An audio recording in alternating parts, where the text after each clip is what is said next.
यहाँ पधारे, आप अपने भावों का 2 मिनट का कुछ अपने हृदय उद्गार। जय श्याम सुंदर श्री यमुने महारानी की जय।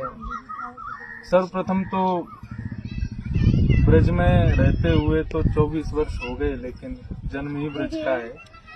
लेकिन बुद्धि से जब ब्रज का दर्शन जो अभी तक स्मृति में है वो लगभग 19 वर्ष का होगा। 19-18 वर्ष की ब्रज की स्मृति है।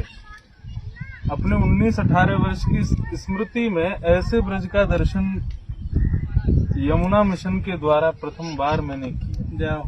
और ब्रज में भी जो ब्रज की अधिष्ठात्री हैं, जो ब्रज का स्वरूप है, जो ब्रज का आभूषण है, श्री यमुना महारानी जी, उनका ऐसा अद्भुत दर्शन ये भी प्रथम बार ही हुआ। अभी पूज्य महाराज जी श्री गोपेश बाबा के परम सानिध्य में ऐसा मंगलमय यमुना मिशन का कार्य देखने को मिला। अक्रूर घाट से लेकर के और मथुरा तक के इस पुलिन का दर्शन हमने ऐसा कभी देखा ही नहीं, कभी पता ही नहीं था कि ब्रज में ये ऐसा भी स्वरूप रहा होगा। क्या ऐसा भी स्वरूप होता है ब्रज का? और जो भाव बार बार मन में आ रहा है वो यही है कि यमुना मिशन के इन प्रकल्पों को देख करके और इस सौंदर्यीकरण जो वनस्पतियों के द्वारा यहाँ हो रही है, उसको देख के यही भाव मन में उठ रहा है कि ये ठाकुर जी के समय काल का जो ब्रज रहा होगा वो ऐसा ही रहा होगा, उसका स्वरूप ऐसा ही रहा होगा। आज भी हमसे कोई पूछता है कि वृंदावन में वन तो है नहीं, वृंदावन नाम का बस वृंदावन है, प्राचीन कालीन वृंदावन का दर्शन ही कहाँ है। आजकल आधुनिकताएं इतनी हो गई हैं, उनमें फिर बार बार मन में एक ही भाव आता है कि वृंदावन का वास्तविक दर्शन केवल निधिवन में है या फिर तटीय स्थान में है। लेकिन अब कोई पूछेगा कि वास्तविक वृंदावन कहाँ है, तो यमुना मिशन का ये मार्ग वास्तविक वृंदावन, ये वास्तविक ब्रज का दर्शन है। मानव के नेत्रों को, हृदय को सबसे ज्यादा सुख देने वाली 3 वस्तु, जलाशय, विशाल पर्वत और हरियाली। जब भी अशांत मन हो तो हरियाली दिख जाए या जलाशय दिख जाए या पहाड़ दिख जाए तो अपने आप शांति का प्रवाह होने लग जाता है।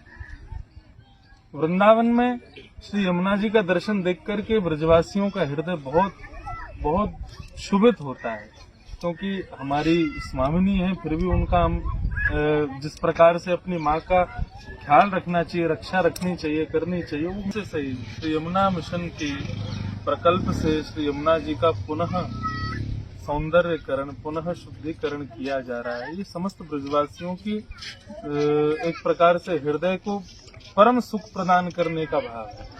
ठाकुर जी कहते हैं, ब्रजवासी वल्लभ सदा मेरे जीवन प्राण, और उन ब्रजवासियों को प्रसन्न करना कि ठाकुर जी की प्रसन्नता का सबसे बड़ा उदाहरण है।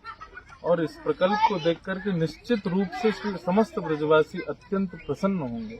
श्रीमद् भागवत में 2 महात्म्य हैं, एक उत्तर महात्म्य, एक पूर्व महात्म्य। तो पूर्व महात्म्य में यमुना जी का बहुत सुंदर वर्णन किया गया है। वहाँ पर भगवान की समस्त पटरानियां जब वज्रनाभ के साथ यहाँ आ गई ब्रज में, तो सब रुदन करने लगी और यमुना पुलिन पर आकर के यमुना जी को कोस के रोती हैं कि कृष्ण विरह का हमको इतना दुख है, आपको क्यों नहीं है? कृष्ण तो आपके भी प्रियतम है। तब श्री यमुना जी उनसे कहती हैं कि मुझे दुख इसलिए नहीं है, जिस दिन भगवान श्री कृष्ण अपनी लीला संवरण करके प्रस्थान किए, हम उसी दिन श्री किशोरी जी की शरण में आए। तो आपको भी यदि कृष्ण विरह से बचना है तो श्री किशोरी जी की शरण में आ जाए। और श्री किशोरी जी का स्वरूप वृंदावन में दिखाई नहीं देता, दर्शनीय नहीं है। श्री राधा रमन मंदिर, बिहारी जी, राधा वल्लभ जी, हर स्थान पर श्री किशोरी जी घूंघट करके बैठे हैं। क्यों? क्योंकि किशोरी जी यहाँ पर वनस्पतियों के रूप में ही विराजमान, और उन वनस्पतियों के भाव से यमुना जी को पुनः किशोरी जी का सानिध्य देने का कार्य यमुना मिशन कर रहे हैं। आज प्रथम बार उसका दर्शन प्राप्त हुआ है। पूज्य महाराज जी के सानिध्य में ऐसा अद्भुत अलौकिक दर्शन अपने जीवन काल में आज प्राप्त हुआ, तो निश्चित ही ब्रज रहने का फल आज हमको मिल गया है। ब्रज में जन्म लेने का फल आज प्राप्त हुआ है।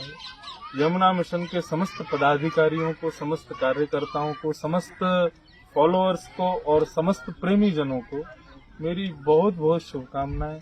श्री राधा रमन लाल जी आपको खूब बल प्रदान करें। इस यमुना मिशन में जो कार्य आप लोग श्रेष्ठ से श्रेष्ठ कर सकें वो करें। और महाराज जी से भी निवेदन किया है कि दास के लायक भी कोई कार्य यमुना मिशन के एक पुष्पांजलि के रूप में यदि हम कर सकें तो हम पर आधी रात भी आज्ञा करेंगे तो तुरंत हम हाजिर होंगे। बस इसी भाव के साथ में अपनी वाणी को विराम देता हूँ। आप सबको बहुत बहुत शुभकामनाएं, बधाई और खूब खूब बल ठाकुर जी आपको दें, ऐसी प्रार्थना करता हूँ।